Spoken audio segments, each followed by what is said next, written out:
Hi everyone, and welcome to another video with Better Pics. Hope this finds everyone well.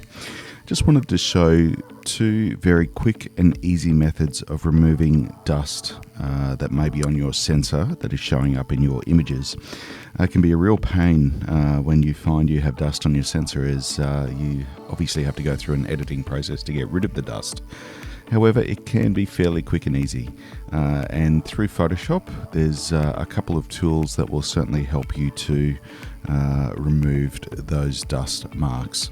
Obviously having a clean sensor is the way to go, but if you find you've gotten home into your edit suite and there's some dust there, then these methods will certainly help you to take care of those fairly quickly and easily.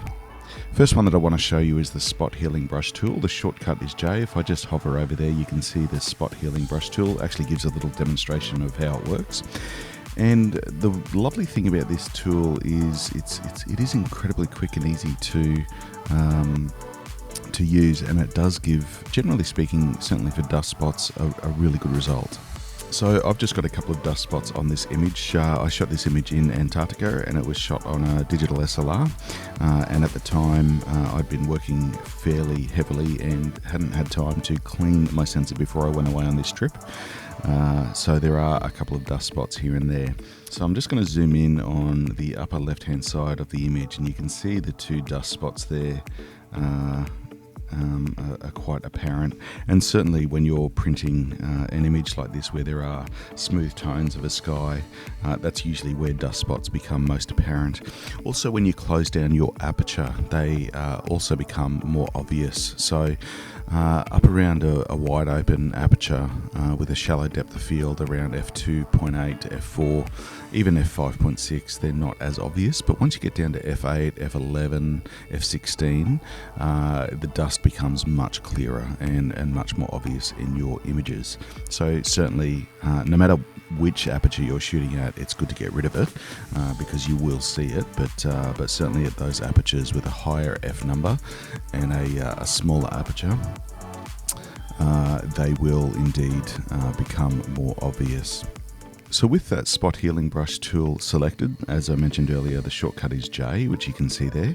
So what we're going to do is just adjust the size of the brush just using the brackets, just to make it a little bit bigger so that it suits the size of the spot of dust that we're trying to remove. And I'm just going to click and drag that over the top of that dust spot, and you can see it's instantly disappeared. And I'll just do that one there as well. And you can see that's given us a really good result. You can't see those dust spots or any evidence that they existed at all. I'll just go back again and show you those dust spots again. So again, I'm just clicking and dragging over the dust spot. You can see I'm going a little bit outside of the size of the dust spot, which is fine. But that has removed it really easily and really effectively, which is a great outcome.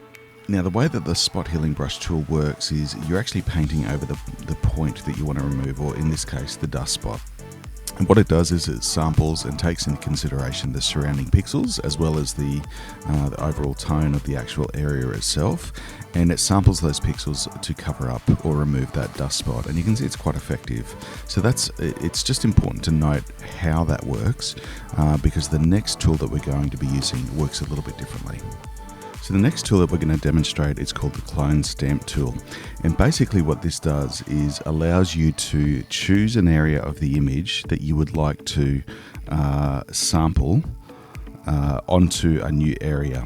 So in this instance, unlike the previous tool that we used, you're actually selecting the area, you're manually selecting the area that you want to sample to cover up that dust spot, as opposed to the previous tool where Photoshop was doing that for you by painting in that area that you want covered up, and Photoshop decides and looks at the surrounding pixels to give you the result that you want.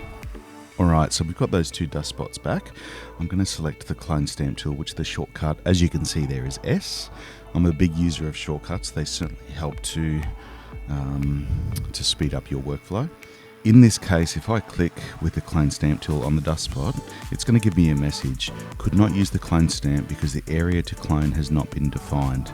Alt-click to define a source point. So this is where I was mentioning earlier, where you have to manually select the source point that you want to sample from. I'm just going to hit OK, And what I'm going to do is I'm going to select some pixels, because you can see it's all fairly even toned. There's a little bit of graduation of luminance there, or brightness there.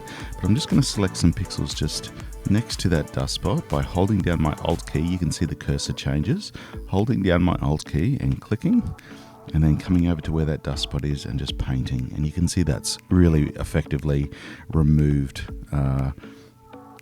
that dust spot. And I'm going to do the same for the one just down here as well. I'm just going to, there we go. Now that's given me a really good result.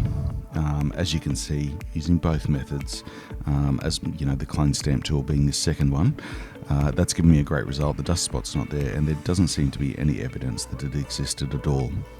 Now, the big question is, which tool is the better one to use? Look, generally speaking, I tend to prefer at the moment for removing dust the spot healing brush tool, because I find that the algorithms within Photoshop are doing a really good job. So particularly for skies where dust spots become really apparent really quickly, I find that method of editing is really effective.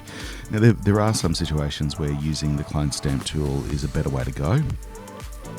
If you have really big dust spots, and sometimes when using the spot healing brush, it can leave evidence that you've made an edit to that part of the image.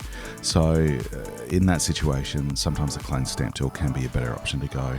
You may even find that using a combination of both in that scenario is a good approach. However, generally speaking, as I said, for removing dust from skies and images and that sort of thing, the spot healing brush tool does a fantastic job. As with any edits, as with any tools that you use in Photoshop, Lightroom, Adobe Camera Raw, the best thing to do is to experiment. Use all of the tools that you have available to you. Experiment with them all, and go with the one that, or the combination of tools that gives you the best result. And that may not be a blanket approach to all images. You may find on some images a particular tool works well, and you may find on other images a different tool works well, or a combination of tools work well. So it really is just a case of experimenting, understanding the tools that you have available to you, and then using them to achieve the outcome that you're after. So zoomed back out with that image, you can see those dust spots are definitely gone, and that's a great result. I think that was the only two on this image, and I'm very happy with the outcome. Hope this video has been helpful, and look forward to seeing you again in the future. Take care.